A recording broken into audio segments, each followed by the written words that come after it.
tidak memperhatikan aspek infrastruktur yang melahirkan kematian massal mencapai 100 orang lebih. Untung Indonesia, Pak. Ini kalau di negara lain, ini sudah digugat negara. Saya minta kepala PU tidak usah terlalu berteori. Nanti begini, waktunya begini.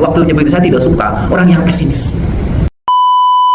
Assalamualaikum guys, ini Kang Deddy kembali menunjukkan sikapnya sebagai seorang pemimpin sejati yang punya sense of politik yang tinggi, punya kepekaan yang tinggi terhadap permasalahan-permasalahan yang dihadapi oleh masyarakat kecil maupun masyarakat menengah.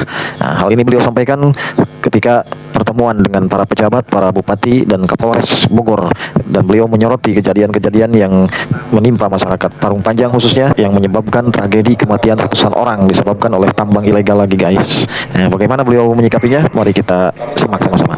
Yang pertama, bahwa kita harus menyampaikan duka yang mendalam atas kelalaian negara dalam menyelesaikan problem publik akut yang disebabkan karena salah kebijakan. Salah kebijakan itu adalah memberikan izin areal tambang, tidak memperhatikan psikologi publik, tidak memperhatikan aspek infrastruktur yang melahirkan kematian massal mencapai 100 orang lebih. Ini cermin negara telah secara sengaja membunuh orang dengan mengizinkan tapi tidak menyiapkan infrastruktur. Itu kan sama dengan orang nyuruh pergi ke laut tanpa kapal, kemudian tanpa pelampung, dan kemudian kalau terbunuh itu kesengajaan. Untung Indonesia, Pak. Ini kalau di negara lain ini sudah digugat negara.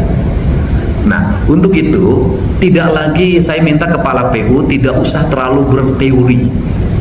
Nanti begini, waktunya begini. Saya tidak suka orang yang pesimis. Ikut dengan saya harus optimis. Kenapa? Selalu takutannya adalah APH. Saya yakini bahwa selama kita lurus, selama kita benar, selama yang kita tempuh adalah untuk kebaikan, jangan pernah takut. Kita dipimpin oleh Pak Prabowo yang menginstruksikan pada kita semua untuk berpihak pada rakyat, mengambil tindakan-tindakan yang cepat dan nyata dan terukur. Nah, hari ini Jawa Barat sudah punya fiskal yang cukup. Kita harus sudah mulai melangkah pada hal yang nyata. Hal yang nyata di depan kita adalah dua musibah yang sering terjadi. Yang pertama adalah musibah di Parung Panjang. Yang kedua adalah, apa tidak malu orang Jawa Barat dalam setiap kenduri, dalam setiap minggu orang ngomongin puncak. Ngomongin puncak yang pungutan liar, kemacetan, orang pingsan, orang meninggal. Nah, ini kan keteludaran kita dalam membaca. Kenapa? Karena kebiasaan pejabatnya kalau satu minggu ikut liburan, bukan melihat orang yang liburan. Ini yang perlu menjadi catatan penting kita. Sehingga hari ini kita ambil dua hal menurut saya. Paparannya nggak usah panjang-panjang lah. Setiap paparan pasti gambarnya itu. Yang gitu-gitu cukup di WA-in, lihat di WA kita udah tahu paparan begitu. Eksekusinya cuma dua, Pak. Parung Panjang itu nggak usah paparan lagi. Yang pertama adalah kalau mau tol panjang itu nanti harus AMDAL, belum perhitungan investasi 1 triliun kan dari Pemprov melalui BUMD-nya nanti harus kerjasama panjang, Pak, itu loh. Dan kalau dikerjakan mungkin selesainya tahun 2027 baru selesai. Nanti yang matinya tambah jadi 300. Saya nggak mau, gubernurnya Deddy Mulyadi nggak mau ada yang gitu. Nah, jadi yang dilakukan oleh kita hari ini adalah bangun jalan yang kewajiban jalan provinsi sekarang yang menyelesaikan Parung Panjang. Tinggal meningkatkan kualitasnya saja, Pak. Kualitasnya ditingkatkan. Kemudian duitnya dari mana? Duitnya sudah ada, Pak.